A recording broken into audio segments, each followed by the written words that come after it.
कभी भी अहंकारी ना बने क्योंकि अहंकार करने से कई बार ऐसा होता है कि हम सफलता के बहुत करीब पहुंचने के बावजूद असफल हो जाते हैं।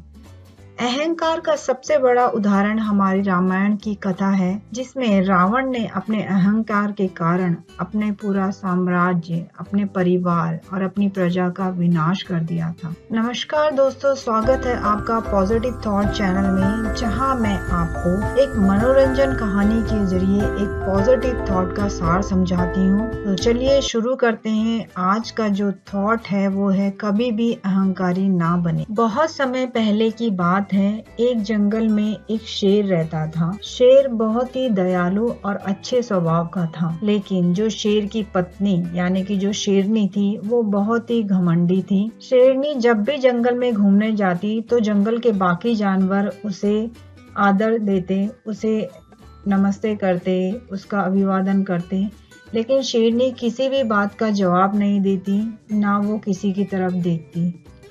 उसके छोटे छोटे बच्चे थे जो बाकी जानवरों के बच्चों के साथ खेलने के लिए जाते, लेकिन शेरनी उन्हें हमेशा रोक देती और अपने को बच्चे को कहती कि ये सारे जानवर गंदे हैं और हमसे छोटे हैं, इसलिए इनके साथ नहीं खेलना। ये सब देखकर बाकी जानवरों को बहुत बुरा लगता और गुस्सा भी आता, लेकिन सब चुप रहते, सोचते कि इनको क्या कहें, क्योंकि हमारा जो राजा है शेर, वो बहुत अच्छा है। अगर हमें कभी दिक्कत परेशानी होगी तो हम उनसे बात करेंगे, लेकिन इनसे कभी भी बात नहीं करेंगे।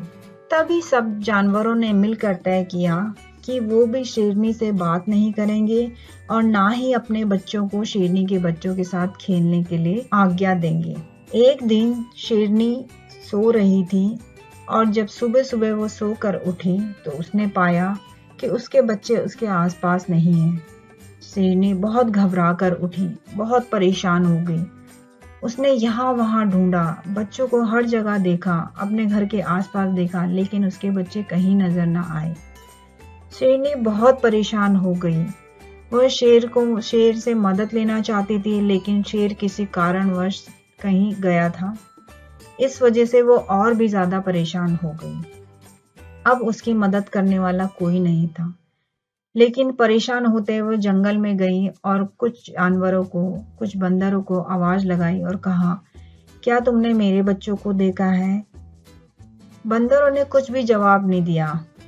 उसने शेरनी ने दोबारा पूछा, क्या तुमने मेरे बच्चों को देखा है? उसमें एक जो बूढ़ा बंदर था, उसने जवाब दिया, महारानी जी, हम आपके बच्चों को कैसे देख सकते हैं, क्योंकि आपने अपने बच्चों को देखने के लिए मना किया है, उनके साथ खेलने के लिए मना किया है, इसलिए हमने आपके बच्चों को नहीं देखा। शेरनी और ज्यादा परेशान हो गई और अब वो रोने लगी।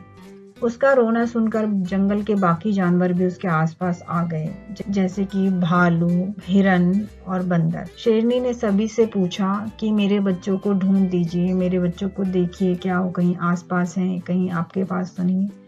सभी जानवर उनसे कहने लगे कि देखो, आपके बच्चे हमारे पास नहीं आएंगे क्योंकि आपने उनको मना कर रखा है। वो हमारे बच्चों के साथ खेलते भी नहीं क्योंकि आपने मना किया हुआ है, तो हम कैसे पता लगाएंगे आपके बच्चों का। अब तो शेरनी और ज्यादा परेशान हो गई। अब उसे अपने किए पर बहुत पछतावा हो रहा था। वो सोच रही थी, अगर उसने अपने बच्चों को सभी जानवरों के साथ मिलने दिया होता तो आज मेरे बच्चे कहीं ज्यादा दूर नहीं जाते, बल्कि यहाँ आसपास कहीं इन जानवरों के साथ खेल रहे होते। शेरनी ने सभी से हाथ जोड़कर माफी मांगी और अपने व्यवहार के लिए भी माफी मांगी और कहा कि मेरी मदद कीजिए, मेरे बच्चों को ढूंढिए, इससे पहले उनके साथ कुछ बुरा हो जाए, आप कृपया कर मेरी मदद करें।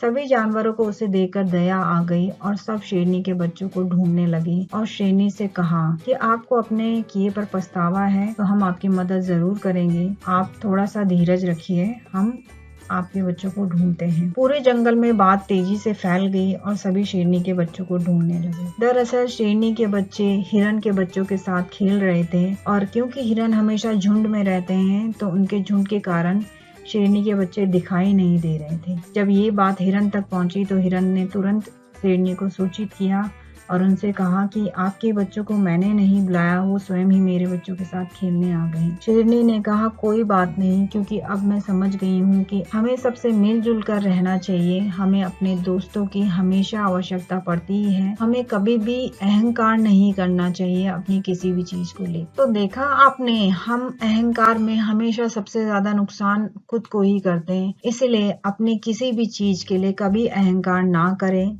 अगर जीवन में हम भी अहंकार करें तो हो सकता है सफलता के बहुत करीब पहुंचने के बावजूद भी हम असफल हो जाएं। तो आज की वीडियो में इतना ही दोस्तों। अगर आप इसी तरीके से मनोरंजक कहानियों के साथ एक पॉजिटिव थॉट का सार सुनना चाहते हैं तो हमारे चैनल पॉजिटिव थॉट को सब्सक्राइब करें, बेल आइकन को दबाएं ताकि वीडियो प्रकाशित होने पर सबसे पहले आपको सूचना मिल सके। तो अगली वीडियो में एक मजेदार कहानी और एक पॉजिटिव थॉट के साथ आपको दोबारा मिलूंगी। तब तक के लिए हंसते रहें, सीखते रहें।